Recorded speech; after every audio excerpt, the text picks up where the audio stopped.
यही देख करके बार बार आपको समझाया जाता है, ए भाई चूक मत करो। किसी से वैर थोड़ी है, द्वेष थोड़ी है। कोई संत यदि आपसे बात करता है तो आपके ऊपर कृपा नहीं, क्यों बात करेगा? क्या लेना है? आपको लगता है हमारे द्वारा कुछ चलता है, हम कुछ है? नहीं नहीं, भ्रम मत करिए, कोई भ्रम मत करिए। आपके लिए वो आपसे बात करते हैं, आपके कल्याण के लिए आपसे बात करते हैं, आपके कल्याण के लिए वो आपको डांटते हैं, आपके कल्याण के लिए आपको दुलार करते हैं। दोनों बातें समझ लीजिए। जो लाडली लाल में चित्त लगाए हुए हैं उनको कहीं किसी सुख की आकांक्षा नहीं। सच्चाई से समझ लीजिए, अगर वो सुख का कहीं खेल खेलते तुम्हें नजर आ रहे हैं, वो तुम्हारे लिए, तुम्हें दुलार कर रहे हैं, निकल चलो। तुम्हें डांट रहे हैं, निकल चलो। तुम्हें प्यार कर रहे हैं, निकल चलो। तुम्हारे मन को अपने प्यार में फांस करके श्री जी के चरणों में समर्पित कर देना, यही काम है। ये सब संतों का यही कार्य, तुम्हारे संसार के प्यार में फैले हुए मन को समेटकर अपनी वाणी, अपने प्यार के बल से उसे प्रियालाल के चरणों में समर्पित कर देना। पर आपके अंदर ये चाह हो जाएगी, तभी आप उस प्यार को समेटने में सहयोग दे पाएंगे। मुझे अब इस ब्रह्मा के रचे हुए माया से मुक्त होना है, पर आप तो इन्हीं खिलौनों में राजी हैं, और जब इन खिलौनों से मन को हटाने की बात कही जाती है तो आपको बुरा लगता है। आपसे जिसे कहा जाता है कि अब आप ऐसे रहिए, मनो चिन्हारो नाय, आपको लगता है कि हमारे संबंधों में ये प्रहार कर रहे हैं। तुम्हारे संबंध जितने हैं इनका प्रहार पहले हो चुका है काल के द्वारा, तुम इनको नहीं रोक पाओगे। काल पहले ही काट चुका है सारे संबंध। बस तुम संबंध का राग लेकर के यहां से जाओगे, दुर्गति हो जाएगी। और संबंध को प्रियालाल के चरणों में समर्पित करके जाओगे तो सदगति हो जाएगी, अनुराग हो जाएगा। जो आसक्ति संसार के संबंधों में है, वही आसक्ति जब संत महापुरुषों से हो जाती तो मोक्ष का खुला हुआ द्वार, ये भगवान कपिल देव जी कहते हैं। आप अपना अधिकार अपने में मत रखिए, गुरुजनों को दे दीजिए। अब हमारे जीवन की बागडोर आपके हाथ में है, आप जिस दिशा में चाहें ले चलें। हमारा केवल आपकी आज्ञा पालन करना कर्तव्य। तो कह रहे कदापि चिन्मयादुपरि चेत स्पृहारोहणे, यदि तुम्हें इस चेतन अचेतन जगत से मुक्त होने की इच्छा जागृत हो गई है तो पहला, स्नेह का संबंध किसी से मत रखिए। स्नेह का संबंध केवल प्रियालाल से रखिए। वही स्नेह जो माता में, जो पिता में, जो भाई में, जो बंधु में, पत्नी में, पुत्र में, वही स्नेह प्रियालाल को चाहिए। आप और सब कुछ दो, भगवत प्राप्ति नहीं होगी। ये स्नेह दे दो तो भगवत प्राप्ति पक्की हो जाएगी। सबसे स्नेह करो श्यामा श्याम के संबंध से। हमारा स्नेह का संबंध श्यामा श्याम से, श्यामा श्याम के संबंध से स्नेह, कोई फर्क नहीं पड़ेगा। पर आपको अभी ये कला नहीं आती है। आप जब तक एक बार समस्त संबंधों के स्नेह को बटोर कर प्रियालाल के चरणों में समर्पित नहीं कर देते, तब तक आपको लगेगा, वाणी से बोलोगे कि सब भगवत भाव से, लेकिन पूरा राग यही है, ये हमारे अमुक है, हमारे अमुक है। इसलिए इस रहस्य को समझो, पहले हटो, फिर जब वो राग अनुराग में बदल जाता है तो फिर पूरे विश्व से प्यार करो, कोई फर्क नहीं पड़ेगा। सब जीवन सो प्रीति रीति निवाहत आपनी, क्योंकि वो रीति जानता है। हमारी रीति श्यामा श्याम के संबंध से ही सबको मानना। एकांत की रति विधान करो, शब्दों को समझिए। एकांत की रति विधान करो, अर्थात हमारे हृदय देश में केवल इष्ट और गुरुदेव के सिवा किसी से प्रीति नहीं। पर बहुत इस बात से हम कमजोर हैं। कहीं न कहीं हम अपनी प्रीति, हमारा दोस्त है, हमारा मित्र है, हमारा रिश्ता है, हमारा संबंध है, तो श्री जी करुणा करके आपको लाई अपने संबंध पुष्ट करने के लिए। फिर भी आप अज्ञानवश उन्हीं संबंधों को पुष्ट करते हैं जिससे आपकी दुर्गति हो जाए। जो आपके, अरे एक हिरण के बच्चा के संबंध ने एक जन्म नष्ट कर दिया, फिर और और किसकी बात करें। इसलिए एकांत की रति विधान करो। एकांत की आपकी रति हो चुकी है, इसका परिचय आपके सामने भारी विपत्ति आई, मन केवल श्री जी में, भारी संपत्ति सुख संपदा केवल श्री जी में मन, यह है एकांत की रति। अब उसको कोई विचलित नहीं कर सकता। जहां विषयी जन रहते हैं, विषयी जन संभाषण करते हैं, उस स्थान में, उस भीड़ में, उन लोगों के बीच में अरुचि हो जाना। रतिम मदन मोहने विदधताम तदेकांतिकीम। एकांत की भक्ति, विरति, जन समुदाय, प्रपंच भाषण करने वाले, इनसे संबंध नहीं। ना संतु जनतापने प्रतिवसंतु वृंदावने। जनता अर्थात केवल विषय प्रपंच की वार्ता करने वाले, तापने, हृदय में ताप पैदा हो उनके संग नहीं, मुझे संग नहीं। कोई भी हो, प्रिया प्रीतम से तुम्हें मतलब नहीं, उनकी चर्चा से मतलब नहीं, उनके संबंध से मतलब नहीं, तो हमारा आपसे क्या संबंध। देखो, जगत के संबंध प्रियता दिखा करके भोग सामग्री दे सकते हैं, धन दे सकते हैं, व्यवस्था दे सकते हैं, पर प्रियालाल की प्रीति नहीं। पूज्य श्री रघुनाथ दास गोस्वामी जी जब अपने गृह का त्याग करके महाप्रभु चैतन्य देव की शरण में गए, तो 2-3 दिन जो महाप्रभु को भिक्षा आती थी उसी से महाप्रभु दे देते थे। उनको लगा कि नहीं, जीवन जब महाप्रभु को समर्पित है तो हमको जीने का ढंग सीखना चाहिए, कैसे हम विरक्त होकर के जिए। इतने में घर से भेजे हुए बहुत से सेवक, रुपया, सामग्री, रसोईया सब आ गया, क्योंकि बहुत बड़े धनी थे उनके पिताजी और पिता के भाई, दोनों के बीच में एक लाडले पुत्र थे पूज्य श्री रघुनाथ दास गोस्वामी, जिनकी समाधि राधा कुंड में विराजमान है। अब सुंदर सुंदर पकवान, भोग सामग्री घर के भेजे हुए रसोइये सब बनाते, प्रभु को भोग लगता, महाप्रभु चैतन्य देव को भी। और फिर विचार किया, क्या ये माता पिता के द्वारा दी हुई सुविधा वैराग्य में कलंक नहीं है? मेरा जीवन प्रभु के लिए, क्या मैं प्रभु आश्रित नहीं जी सकता? जब विरक्त हो गया तो माता पिता के द्वारा दी हुई भोग सामग्री से जीना निषेध है। प्रवृत्ति और निवृत्ति 2 मार्ग हैं। प्रवृत्ति मार्ग में स्वयं अधिकार हो जाता है पुत्र और पुत्री का माता पिता की संपत्ति पर, निवृत्ति मार्ग में नहीं, स्वीकृत नहीं है। निवृत्ति मार्ग में स्वीकृत नहीं। जिसने इस स्वीकृति को स्वीकार किया वो कच्चा ही बना रहता है पूरे जीवन, पक्का वो कच्चा बना रहता है। ये दृढ़ बात समझ लीजिए।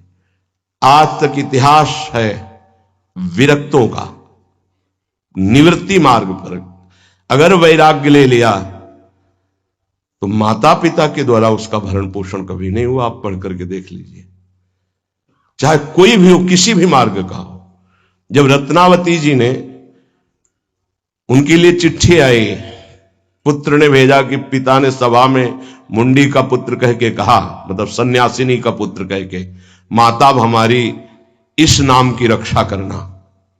ये हुई चिट्ठी पढ़ी तो महल छोड़ दिया उसी समय, और नाई को बुलवाया, अपने जो राजरानी के बाल थे उतरवा दिया, और संत सभा में बैठ गए। आज से कहा राज अन्न का त्याग। अब ग्राम नगर के द्वारा दी हुई भिक्षा के द्वारा भरण पोषण होगा, इस राजा के द्वारा दिए हुए नहीं।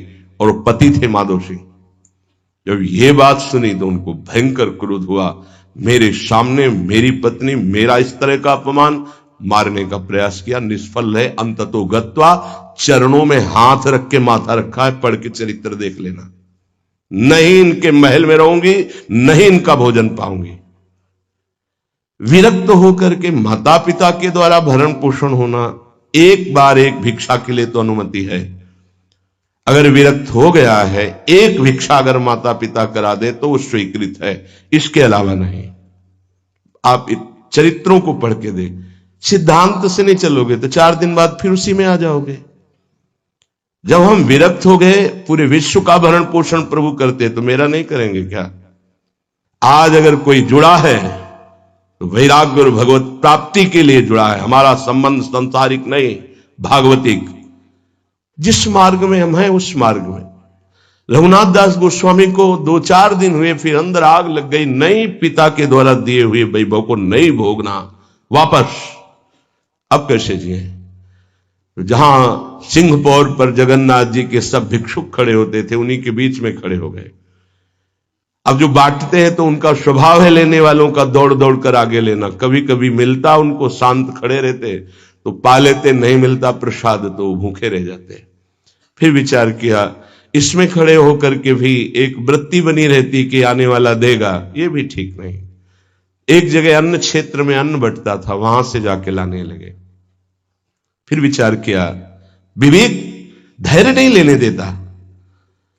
यार हम यहां कोई सेवा तो करते नहीं, क्योंकि भरपेट अन्न पाने का जिस क्षेत्र में अधिकार है तो वहां सेवा करना जरूरी। चाहे पोछा लगा दो, चाहे पत्तल फेंक दो, कोई सेवा वहां करनी चाहिए, तभी आपका वैराग्य सुरक्षित रहेगा, नहीं तो फिर ठीक नहीं है। वहां अन्य क्षेत्र में भी छोड़ दिया भोजन लेना। आप कैसे जिए? तो रात्रि में जो महाप्रसाद गाय को डाल दिया जाता था, गाय भी छक के जब नहीं पाती थी तो वो रात्रि के 10-11 बजे निकलते और वो महाप्रसाद जो पड़ा रहता उसको उठा के लाते, जल से धोते, सड़े सड़े निकाल के चावल, फिर उसे पाते। महाप्रभु ने पूछा, गोविंद, गोविंद दास सेवा में रहते, गोविंद ये रघु अब क्या पाता है? बोले प्रभु बहुत वैराग्य से रह रहे। बताया तो उनका, अच्छा ऐसा अमृत अकेले अकेले पाता है, हमको कभी निमंत्रण नहीं दिया, अब हम चुपके से छीन के पाएंगे। महाप्रभु चले रात्रि के जब वो कटोरे पे इतने से चावल सही निकालकर पारने में लगे थे, पीछे से महाप्रभु गए, से लिया। अरे प्रभु आपने, उनका इतना स्वादिष्ट अमृत पाता है और मेरे को कभी निमंत्रण नहीं दिया, निहाल कर दिया। उनके लिए आया, सोवत हु रसना रटे राधा कृष्ण सुनाम। वो जब सोते थे तो उनकी जबान से राधा कृष्ण राधा कृष्ण राधा कृष्ण। ये इस मार्ग के पथिक। निवृत्ति मार्ग और प्रवृत्ति मार्ग में अंतर है, आप लोग इस बात को समझें। निवृत्ति मार्ग श्री जी के भरोसे का है, आप विश्वास कीजिए। जब इष्ट के भरोसे में है तो जिनकी पलक झपकते अनंत ब्रह्मांड रचना हो जाती, उनके लिए कोई ये बड़ी बात हो गई क्या? ये कोई बड़ी बात है उनके लिए? हम उनका भरोसा त्याग करके निवृत्ति मार्ग के हो करके और परिवार के द्वारा भरण पोषण हमारा हो, भाई ये तो नहीं समझ में आता। भरोसो दृढ़ इन चरणन के रो। निवृत्ति मार्ग तो निवृत्ति मार्ग, प्रवृत्ति मार्ग तो प्रवृत्ति मार्ग। प्रवृत्ति निवृत्ति, निवृत्ति में प्रवृत्ति, बहुत समझकर संभल कर चलना पड़ेगा। जो मार्ग भगवान ने बनाया उसके अनुसार। तो कह रहे न संतु जनता, तुम्हारा व्यवहार जनता से नहीं होना चाहिए। व्यवहार शून्य व्यवहार है, ध्यान रखना। दसों हजार लोगों के दर्शन होते हैं, एक का भी परिचय नहीं है। हजारों लोगों से संभाषण है, एक भी हमारा मित्र नहीं है कि ये हमारा है, तुम लोग इसके साक्षी हो, ये हमारा बंदा है, एक भी नहीं। साफ श्री जी के हो, श्री जी से संबंध है, मैं सिर्फ एक नौकर हूं। श्री जी की बात आपको बता देता हूं, आपकी बात श्री जी को बता देता हूं, हमारे श्री जी इसके सिवा कोई नहीं। एकांत की रति, जनता से संबंध रहित, श्री जी के संबंध से सब जीवन सो प्रीति। श्री वृंदावन में वह चिदानंद रस को प्राप्त होता है। यह है रहनी। वृंदावन इह विधि बसे, तज के सब अभिमान, तृणते नीचो आपको जाने सोई जान। ये समझ जाओ किस बात का आश्रय लिए हो। जिनको ब्रह्मांड रचने में सेकेंड नहीं लगा है, वो हमारी प्रियाजू के अधीन है। हमको कुछ अपनी व्यवस्था के विषय में सोचना, मानो शरणागति के विषय में आपको अविश्वास, कलंक है ये बात। हे बिल्कुल भरोसे पे हो जाओ, फिर सामने देखो क्या होता है। बिल्कुल भरोसे पे हो जाओ। गुरुजनों ने कभी भी अन्य आश्रय नहीं होने दिया, कभी भी अन्य जगह जगह बचाते। वो जानते हैं कि अन्य आश्रय, धन का आश्रय, वस्तु का आश्रय, व्यक्ति का आश्रय, ये तुमसे सच्ची बताते हैं, गुरुजनों की कुछ बातें बाद में समझ में आती, पहले समझ में नहीं आती। केवल श्री जी का भरोसा रखो, जिसने आज दिया है वही कल देगा। जब गुरु जी को कोई कहता कि कभी काम में आ जाएगी ये वस्तु, रख लो, तो बोले इसी को मिटाने के लिए बाबा जी हुए हैं। जब कभी काम में आनी होगी तो तुरंत श्री जी भेजेंगे, हम इसको पहले से क्यों रखें। ये हमें चाहिए कि केवल श्री जी का आश्रय लेकर वृंदावन वास हो। देखना कितना आनंदित रहोगे। फिर रोना आता है, तुम्हारे आंसू फिर निकलेंगे। जब आप एकांत में होंगे, आपका कोई नहीं होगा और आपकी परिस्थिति विपरीत होगी, तब जो शरणागति होती है वही भगवत प्राप्ति कराती है। जब तक विपरीत परिस्थिति नहीं आएगी तब तक शरणागति परिपक्व नहीं होगी। बात लिख लीजिए, चाहे वो द्रौपदी जी हो, चाहे गजराज गजेंद्र जी हो, चाहे कोई भी हो, जब ऐसी विपरीत परिस्थिति आए कि कोई भी सहयोगी नहीं रह गया, तब शुद्ध शरणागति और भगवत साक्षात्कार। उस दिन के लिए तैयार रहो और मांगो कि हमारी आसक्ति का नाश करने के लिए परिस्थिति ऐसी दे दो प्रभु कि सिर्फ आप पर दृष्टि हो, सिर्फ आप पर, ना कोई हमारा, ना हम किसी के, सिर्फ आप। मेरे तो गिरधर गोपाल, दूसरों न कोई। बात समझो, सत्संग की बात को समझो, परमार्थ की बात को समझो। तो जब कोई हमारे जीवन में प्रश्न आता तो जो नील चादर ओढ़े हुए विराजमान, उनकी चादर की तरफ देखते, आकाश की तरफ, बाहर निकलकर आकाश की तरफ देखते। तत्काल उत्तर मिला है हमको, तत्काल भाग, यहां से भाग। झोला टांगा, रात्रि में भागे, जब भागे तब रात्रि में भागे। भागो भागो भागो, भागते भागते अब पायो परम विश्राम। अब वृंदावन, श्री वृंदावन विश्राम, सब सोहित निष्काम मत, श्री वृंदावन विश्राम। हे, भागते रहो, संबंधों से भागते रहो, आश्रयों से भागते रहो। एक आश्रय केवल हरि गुरु का, बस एक विश्राम स्थल। जैसे आप रखो, जैसे आप रखो, हम उसी में राजी हैं। समस्त प्राणियों को वृंदावन के नमस्कार बुद्धि से देखो। देखो यहां की रहनी, वृंदावनी विधि बसे तज के सब अभिमान, तृणते नीचो आपको जाने सोई जान। तृण से नीच अपने को जो जानता है सबको नमस्कार करेगा। और सच्चाई में देखो तो ऐसा ही है, कुछ नहीं है। कोरा अहंकार केवल है। क्या है हमारे अंदर? कुछ नहीं। अगर गुरु कृपा न हो, प्रियालाल की कृपा न हो तो कुछ नहीं। हाथ उठा के कहते हैं कोई बल नहीं है। बल है तो वो है, नहीं तो वो नहीं, तो कुछ बल नहीं। क्या बल है? आप देखो, अंदर से देख लो बैठ के, तुम्हारे अंदर क्या बल है।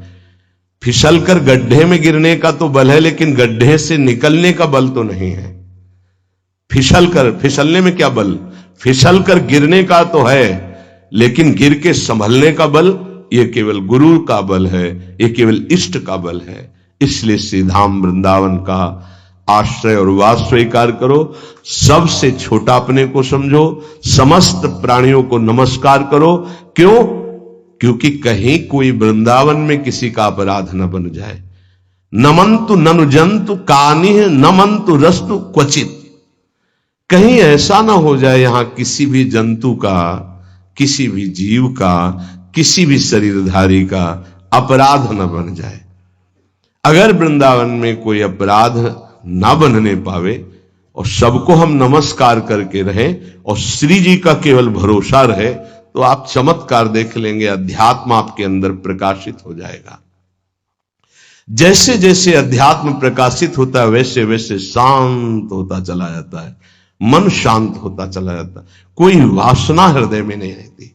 पूज्यपाद श्री उड़िया बाबा जी महाराज से प्रश्न किया, पीछे वर्णन किया गया था कि बड़े बड़े महापुरुषों की ये लोग निंदा क्यों करने लगते हैं, क्यों द्वेष करने लगते हैं? वो तो किसी से द्वेष नहीं करते। जितने महापुरुष हुए उनकी निंदा हुई है, वर्तमान में जितने हैं तो आप देख लो सैकड़ों अगर नमस्कार करने वाले तो कुछ निंदक आपको मिलेंगे। ऐसा क्यों होता है? क्योंकि संत तो किसी से द्वेष नहीं करते, द्रोह तो उनके हृदय में होता नहीं। अद्वेष्टा सर्वभूतानाम, फिर ये क्यों होता है? निंदा क्यों कहते हैं? तो कहते हैं भगवान की दो शक्तियां, एक है माया और एक है प्रेम भक्ति। जो प्रेम भक्ति से विमुख, उनके हृदय में माया शक्ति का प्रभाव रहता है। यद्यपि उनका द्वेष भी इसी से होता है। उनकी महानता देख करके वो वहां चल तो सकते नहीं, तो उनका द्वेष बन जाता है। महानता देख करके उसमें चल नहीं पाएंगे। जैसे कहावत में आता है कि एक अंगूर को बहुत कोशिश की पाने की, जब नहीं मिले तो घंटे हैं, प्रयास किया लेकिन नहीं मिला। तो उनका प्रयास माया जनित है, तो प्रेम या भक्ति या सद्गुण या भगवद आश्रय नहीं धारण कर पाते, तो उनको द्रोह हो जाता है संतों से। आप नरसिंह मेहता जी का चरित्र देखिए, बड़े बड़े भक्तों का, उन्हीं के गांव के लोग, उन्हीं के घर के परिवार के जनों ने ही द्रोह पैदा कर दिया। द्वेष, निंदा, मारने की चेष्टा, अपमान, ऐसे। अच्छा सोचो, उड़िया बाबा जैसे महापुरुष से क्या कभी ऐसा हो सकता है कि उनके मारने के लिए आदमी लगा दे? विचार करके देखो। पैसा देकर भेजा गया था कि सत्संग में जाके नाक काट लो। वो आदमी चुपचाप चाकू लेकर के आया और प्रणाम के बहाने तो संतों के सामने कौन रोकता? तत्काल चाकू निकाली और जे भी मारा तो हाथ पकड़ते पकड़ते चावल भर नाक में चल, मतलब थोड़ा सा ऐसे खून निकलने लगा। ऐसे बाबा ने रोका, पकड़ा और गुफा में ले गए। आज भी गुफा नीचे जो बनी हुई, बैठे और गरम दूध चीनी डाल के मंगवाया, पिलाया और कहा धैर्य धारण करो, बिल्कुल डरो मत, तुम्हें कोई नहीं मारेगा, तुमने ऐसा क्यों किया? तो रो पड़ा संत कृपा देख के और कहा बाबा मुझे इतने 1000 रुपए देने की बात कही गई थी कि बाबा मैं गरीब आदमी हूं, पैसे के लोभ से बुद्धि मारी गई। उन्होंने कहा बस तुम ऐसे नाक में चाकू मार देना। ऐसा बाबा ने कहा कोई बात नहीं, कहां से आए हो? तो बोले हाथरस के हैं। बाबा ने ये नहीं पूछा कि किसने भेजा है। चतुरता इस बात की कि सब शिष्य थे, अगर ये पता चल जाए कि किसने, तो उससे द्रोह हो जाएगा ना, बस इतना पूछा था क्यों तुमने ऐसा किया? तो बोले मुझे पैसा दे। ये नहीं पूछा किसने किया, क्योंकि उससे द्वेष हो जाएगा। अपने शिष्यों से कहा शपथ है हमारी, इसे डांटना भी नहीं, और हाथरस की बस में सुरक्षित बैठाल करके आओ, चल जाओ। बोलो ऐसे महापुरुष को फिर बाद में लीला, द्वेष की हद हो गई, संसार द्वेष की सूली पे चढ़ा दिया, जहर पिला दिया। मीरा जी को जहर पिला दिया, प्रहलाद जी को क्या? क्यों ऐसा करते हैं लोग? बोले माया से आसक्त चित्त वाले जब भक्त को देखते हैं तो उनके अंदर गाली देने का मन होता है, जलन पैदा होती है। स्वभाव ऐसा स्वाभाविक है। उनके हृदय में इतना द्वेष पैदा होता है कि वो दुष्ट हृदय कैसे इनकी हानि हो, बस ये सोचते हैं कैसे इनकी। बड़ा विचित्र खेल है ये संतों के साथ। क्यों? पलटू बाबा को अयोध्या में झोपड़ी में ही आग लगा दी आसपास से। ऐसा क्यों होता है? तो बोलिए माया शक्ति कि जिसके हृदय में माया का प्रभाव, मलिन हृदय होता है, वो संतों से स्वाभाविक द्वेष करते हैं, जो कि द्वेष के पात्र नहीं है। वो किसी से वो द्वेष नहीं करते। एक संत आप चरित्र उठा करके देखो, संतों से द्वेष करने वाले प्रत्येक महापुरुष के जीवन में देखा गया कि द्वेष करने वाले, और कोई कोई तो उन्हीं के पार्षदों के रूप में द्वेष करने लगे, उन्हीं के पार्षद बनकर उनकी खिलाफत करने लगे और उन्हीं के पार्षदों के द्वारा उनको सूली पर चढ़ाया गया। बड़ा विचित्र माया का खेल है। इसी से वो भक्तों की निंदा करते हैं और भक्तों से द्रोह करके अपना सर्वनाश कर लेते हैं। तो क्या इससे बचा जा सकता है? यदि भगवान का नाम जप करने लगे, भगवान का आश्रय ले ले, तो दृष्टि बदल जाएगी। आप देख लेना, दृष्टि बदल जाएगी। नाम जापक सहृदय होता है, वो घोर पापी पर भी प्यार करता है। लोग समझते नहीं उनके हृदय को। घोर पापी को भी वो प्यार करके भगवान से मिलाना चाहते हैं। यदि आप नाम जप करते हैं तो आप बच सकते हैं, नहीं संत द्रोह की वृत्ति अंदर पैदा हो जाएगी। ये माया है। ये जहां किसी महापुरुष का यश सुन तो वही निंदा शुरू कर देता है, क्योंकि माया उसका पतन कराती है और भक्ति उत्थान कराती है।